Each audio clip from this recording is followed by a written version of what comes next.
Assalamualaikum dan selamat pagi kepada semua penonton Yop Fishing Channel. Okay, untuk vlog hari ini saya nak buat video untuk menjawab pertanyaan-pertanyaan penonton dalam beberapa vlog memancing yang saya buat sebelum ni lah. Ini berkenaan dengan apa orang kata stream fishing ni lah, ataupun memancing dekat kawasan sungai ni. Jadi antara soalan dia yang saya dapat hari tu, ada yang tanya macam mana kita nak tahu sungai tu ada ikan sebarau. Jadi sebelum saya nak jawab tu, saya nak share sikit lah orang kata general knowledge. So ikan sebarau ni biasanya habitat dia, dia akan tinggal dekat kawasan orang kata hulu-hulu sungai ataupun kawasan pergunungan. Kemudian dia akan turun sampai ke kawasan jeram ataupun sungai-sungai kecil. Dan juga dia ada juga dekat sungai-sungai yang besar. Jadi kalau macam nak kata okey sungai ni ada sebarau, sungai ni tak ada sebarau, yang tu mungkin agak susah lah. Tapi kalau sungai tu memang orang kata bersih, dia tak ada pencemaran yang teruk sangat, saya rasa insya-Allah sebarau tu dia boleh survive dekat kawasan tu, dan dia adalah dekat sungai macam tu. So selain daripada sungai, sebarau ni juga dia ada dekat kawasan tasik ataupun sesetengah lombong. Ya, lombong tu ada bersambung dengan sungai, dan juga sesetengah kolam-kolam lah. Tapi biasanya tasik dengan sungai memang kata habitat semula jadi untuk sebarau ni. Jadi kalau macam saya ni, biasanya saya memang memancing dekat kawasan jeram lah, ataupun sungai dia masih kecil lagi lah. Dia bukan sungai besar yang kita kena naik boat untuk travel ataupun untuk menyusur sungai tu. Jadi kalau untuk kawasan sungai-sungai yang macam ni, macam mana cara kita nak kenal pasti spot sebarau tu, berdasarkan tunjuk ajar kan, orang lain yang lebih mahir dan juga pengalaman sendiri. Selalunya sebarau ni dia ada dekat kawasan sungai yang dalam ataupun yang kita panggil lubuk lah. Okay, sebab sungai ni selalunya dia ada dua side. Satu side tu dia cetek, satu side tu dia dalam. Kalau kita nak memancing sebarau, biasanya kita akan tumpukan pada kawasan yang dalam tu. Kat situ lagi ada potensi besar untuk sebarau tu stay kat situ lah. Dan juga selain daripada tempat-tempat yang dalam tu, kalau dekat kawasan sungai ni ada banyak sangat reba-reba ataupun kayu-kayu tenggelam yang ditolak oleh air lah. Jadi kawasan-kawasan macam tu pun berpotensi untuk jadi tempat tinggal ataupun rumah sebarau ni.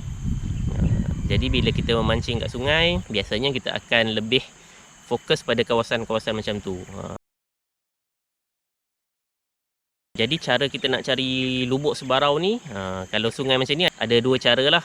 Jadi cara yang pertama, kita boleh menyusur ikut tebing sungai. Jadi kita akan jalan. Kalau kita nampak spot yang macam spot yang cantik, kita akan try baling kat situ lah. Tapi masalah dia, kalau sungai yang macam ni, kawasan tebing dia biasanya memang berhutan lah. Memang hutan tebal, jadi susah untuk kita nak explore spot-spot tu melalui tebing sungai. Jadi cara yang kedua, kita akan randuk dalam sungai. So cara randuk ni pada saya dia lagi mudah untuk kita nak akses pada spot-spot ataupun lubuk-lubuk baru. Tapi dia ada challenge dia. So kita kena perhatikan jugalah sungai tu macam mana. Sebab kadang-kadang sungai ni kita tak tahu kan, kalau kita tak biasa dengan kawasan tu, mungkin ada kawasan yang mungkin dalam ataupun dia berarus laju, ataupun mungkin ada struktur-struktur dekat dalam-dalam tu yang mungkin akan membataskan pergerakan kita untuk sampai kepada spot-spot tu lah. Jadi cara terbaik macam mana nak tahu sungai tu ada sebarau ke tak ada sebarau, kita kena pancing kat kawasan sungai tu. Jadi kita kena explore sendirilah. So kalau kita dah kenal pasti lubuk-lubuk yang berpotensi ada sebarau, dan kita try cast ataupun kita cuba pancing gunakan umpan hidup ke apa ke, dan kalau ada sebarau yang sambar, barulah kita tahu okey sungai ni memang ada sebarau, kawasan yang ada sebarau. So kita boleh orang kata explore lagi lah untuk cari lubuk-lubuk yang lebih baik lagi. Okey, satu lagi, lepas tu ada jugalah ada juga penonton yang minta saya kongsikan tips untuk turun memancing sebarau ni. Jadi kalau saya biasanya kalau dekat kawasan sungai yang macam ni, yang sungai yang tak berapa dalam sangat, sungai jeram macam ni, biasanya saya akan turun randuk. Jadi kalau kita nak turun ke kawasan sungai, sebab sungai ni dia pun kawasan hutan, jadi kalau untuk orang Islam atau Muslim, kita boleh amalkan doa-doa perlindungan diri lah. Kalau macam saya selalunya saya akan baca Bismillahirrahmanirrahim, tawakkaltu 'alallah la haula wala quwwata illa billahil aliyil azim, dan juga ayat kursi lah. So insya-Allah lah, mudah-mudahan tak ada apa-apa musibah ataupun bahaya yang akan menimpa kita lah sepanjang kita memancing. Satu lagi, sebelum nak turun tu kita boleh bagi tahu dululah pada family kita nak turun dekat kawasan mana kan. Jadi mudahlah untuk orang tahu lokasi kita tu dekat manalah kalau ada apa-apa yang berlaku. Okey, seterusnya saya nak kongsikan peralatan yang saya bawa kalau saya turun mancing sungai. Okey, yang pertama set pancing lah. So selalunya kalau saya turun sungai, inilah set pancing yang saya gunakan. Set casting ni Shimano Kasitas dengan Okuma Nemesis ni lah. Dan saya juga akan bawa waterproof bag sebab saya akan randuk. So semua barang-barang pancing, barang-barang berharga kan, wallet, phone, semua saya akan letak dalam waterproof bag tu lah untuk elakkan dia daripada basah. Okey, selain daripada peralatan memancing, kalau saya turun sungai selalunya saya akan bawa inilah. Ni saya punya parang. Ni parang tentari ya. So yang ni saya just standby untuk orang kata perlindungan lah, untuk perlindungan diri in case ada apa-apa. Dan juga satu lagi, waktu kita nak explore, spot-spot baru yang mungkin susah nak akses ke hutan ke ya. So saya akan gunakan parang ni untuk nak tebas-tebas buka jalan lah untuk sampai ke spot tu. Lepas tu satu lagi yang selalu saya bawa, saya punya inilah, ni tangguk ni. So tangguk ni guna dia kalau dapat ikan, kadang-kadang sebab dalam sungai ikan tu kadang-kadang dia senang lari. Sebelum ni saya guna lip grip, tapi kadang-kadang lip grip tu pun kita susah nak kepit mulut dia waktu dalam air lah. Jadi saya gunakan tangguk ni, senang sikit. Kalau dapat saya terus tangguk je. So yang tu memudahkan saya untuk saya nak land ikan tu lah. Okay, apa lagi saya nak share? Satu lagi saya nak sharekan tips macam mana kita nak mainkan gewang untuk casting sebarau ni. So, kalau untuk casting sebarau ni, untuk korang yang mungkin baru nak cuba, biasanya gewang-gewang yang sesuai kita boleh gunakan gewang top water macam jenis popper ataupun pencil. Dan juga jenis gewang selaman macam gewang minnow ataupun crank, itu bergantung pada keadaan lah. Dan juga korang boleh cuba gunakan spoon ataupun spinnerbait untuk orang kata memikat sebarau ni. Jadi kalau macam saya banyak guna gewang jenis minnow. Pertama sekali lepas kita dah identify kita punya target spot, so kita akan baling kita punya minnow dekat situ. So masa nak baling gewang tu, kalau boleh kita control kita punya spool dengan thumb supaya masa gewang tu jatuh dekat atas air dia tak jatuh kuat sangat. Sebab kadang-kadang bila gewang jatuh kuat sangat dia akan menakutkan ikan tu. So bila kita kontrol so macam saya, kalau saya baling saya akan kontrol spool, so gewang tu dia akan jatuh perlahan. So dia boleh mimik sikit lah, macam ada serangga yang jatuh dekat atas air tu. Sebab selalunya sebarau ni once gewang kita jatuh, kita start karau, kalau dia ada memang dia akan terus ambil. So kena make sure masa gewang tu jatuh dia tak menakutkan ikan yang ada kat situ. Lepas tu satu lagi saya nak share teknik karawan. Kalau untuk gewang minnow biasanya saya akan karau laju. Sebab kalau kita karau slow, sebarau ni dia tak minat sangat untuk nak sambar kita punya gewang tu kan. Ada juga kes yang kalau kita karau perlahan, sebarau tu dia cuma kejar je and then dia patah balik. Tapi bila kita karau laju, dia akan terus sambar kita punya gewang tu lah. So gewang minnow pun saya akan karau laju. Kalau saya guna spoon pun saya karau laju. So tu antara tips yang saya boleh kongsikan untuk cara kita nak mainkan gewang untuk nak casting sebarau ni lah. Jadi harap video ni bermanfaat bagi input untuk korang yang mungkin baru-baru nak cuba casting sebarau ni. Jadi korang boleh praktikkan lah. So insyaAllah ada rezeki korang akan strike sebarau juga. Jadi sampai sini saja perkongsian saya untuk vlog kali ni. Okey, so sebelum saya nak closing vlog kali ni, kita layan dulu footage saya casting sebarau kat sungai ni hari ni. Jadi sampai jumpa lagi dalam vlog yang lain. Assalamualaikum.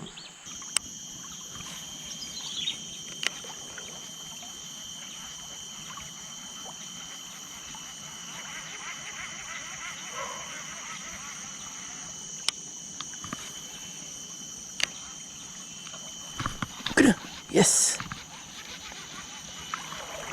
Oh baby sebarau. Oh baby sebarau.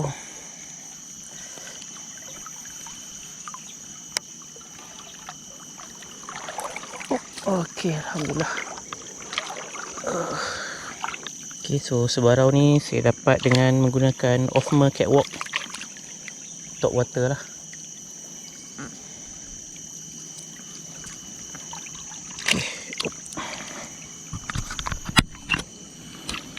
Okay, so ni dia strike yang pertama hari ni, baby. Baby kita release balik lah.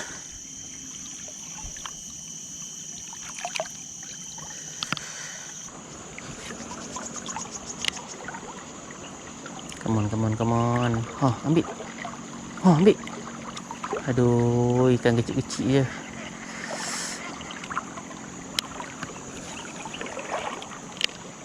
Tengok geng. Hari ni kita ada sahabat. Tu. Hari ni memerang turun cari lauk. Okay, geng, kita tengok memerang lagi. Tu ada satu keluarga memerang. Jadi macam itulah kalau casting kat sungai ni, kadang-kadang kita kena berebut dengan memerang. Memerang pun nak cari ikan, kita pun nak cari ikan. Tapi tak apalah, rezeki masing-masing. Janji kita usaha je. Ya Allah, ikan banyaknya. Masalahnya ikan berlari-lari je. Oh, banyak lah. Ya Allah. Ini kalau dapat dalam kamera cantik ni. Ada sekumpulan sebarau tadi lalu kat depan ni. Saya rasa lebih, mungkin 20-30 ekor, tapi saiz lebih kurang 2 jari 3 jari. So sekarang tu. Mana ni? Banyaknya. Ni bukan sebarau, ni tengas. Ni geng, sekumpulan tengas lalu kat depan ni. Populasi ikan sungai ni masih lagi, orang kata masih sihat lagi lah. So boleh nampak sekumpulan besar ikan. Tu ada lagi ikan.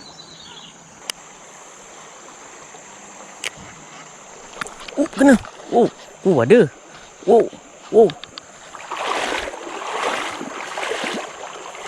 Mana pergi?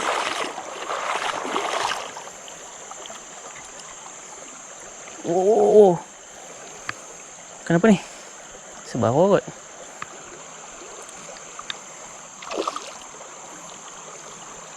Sebarau. Ada juga rupanya.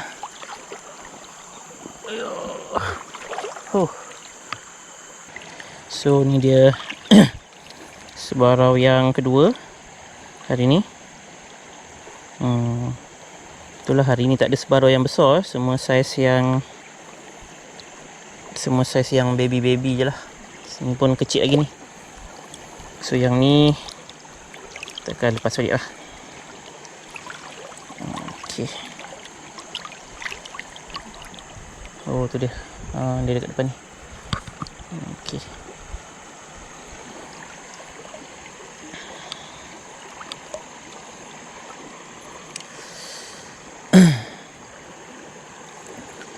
Okay, so sebarau tu tadi saya dapat dengan yang ni lah, spoon bakau 3 gram.